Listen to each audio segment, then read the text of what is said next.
अस्सलामुअलैकुम। मैं मुजाहिद Ali Yasir next lecture के साथ हाज़िर खिदमत हूँ। आज का हमारा मौजू है नाहम जमात की पहली गज़ल मीर तकी मीर साहब की। इसके साथ गज़ल के तमाम अज्ज़ाए तरकीबी पर आज हम तफसील से बात करेंगे, जिनमें काफ़िया, रदीफ़, मतला, मक्ता, मिसरा उला, मिसरा सानी, बैतुल गज़ल और हुस्न मतला शामिल होगा। तो लेक्चर स्टार्ट करने से पहले मैं मुल्तमिस हूँ कि चैनल को सब्सक्राइब कर दीजिएगा और बेल आइकन को दबाना मत भूलिएगा। मैं आज पहले अज्ज़ाए तरकीबी पर बात करना चाहूँगा, क्योंकि बच्चों जब तक आपको गज़ल के अज्ज़ाए तरकीबी के बारे में मालूम नहीं होगा, आप गज़ल को ठीक तरह से समझ नहीं सकेंगे। तो पहले हम उस पर बात करेंगे, फिर हम इंशाअल्लाह मीर तकी मीर की गज़ल पर भी बात करेंगे। अज्ज़ाए तरकीबी में पहला जो हमारे पास जुज़ है वो है काफिया। काफिया अरबी ज़बान का लफ्ज़ है जिसका मतलब है पीछे चलने वाला लश्कर। शेरी इस्तिलाह में काफिया शेर में शामिल ऐसे लफ्ज़ को कहा जाता है जो हम आवाज हो लेकिन मानी मुख्तलिफ देते हों। अमूमन ये रदीफ से पहले लिखा जाता है।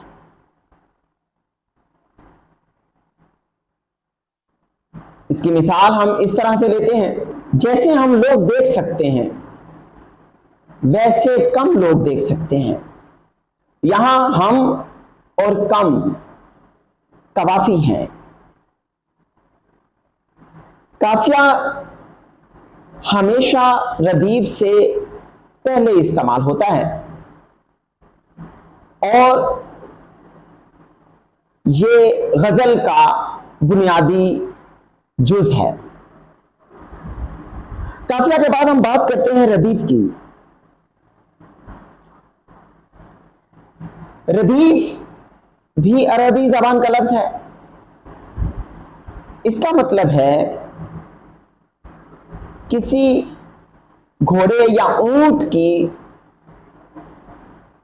सवार के पीछे बैठने वाला शख्स, किसी घोड़े या ऊंट चलाने वाले के पीछे बैठने वाला शख्स रदीफ कहलाता है।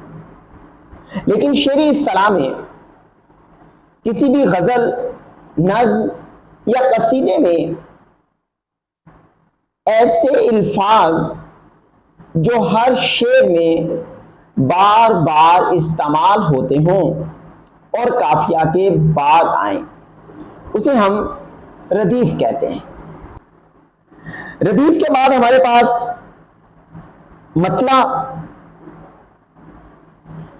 मतला पर हमने कल भी बात की थी।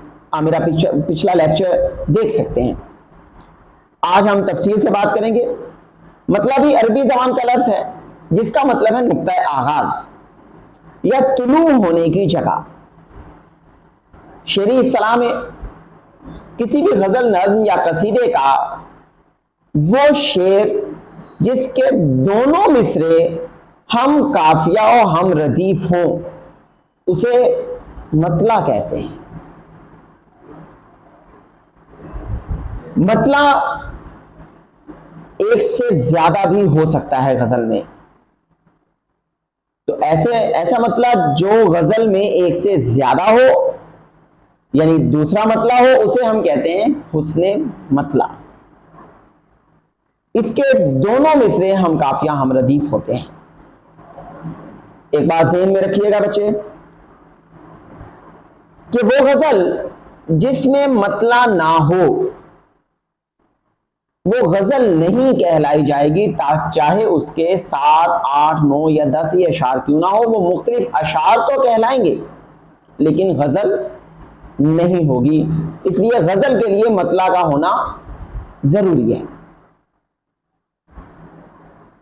उसके बाद हमारे पास आ जाता है मक्ता। मक्ता अरबी जबान का लफ्ज है, इसका मतलब है काटना, खत्म करना या कता करना।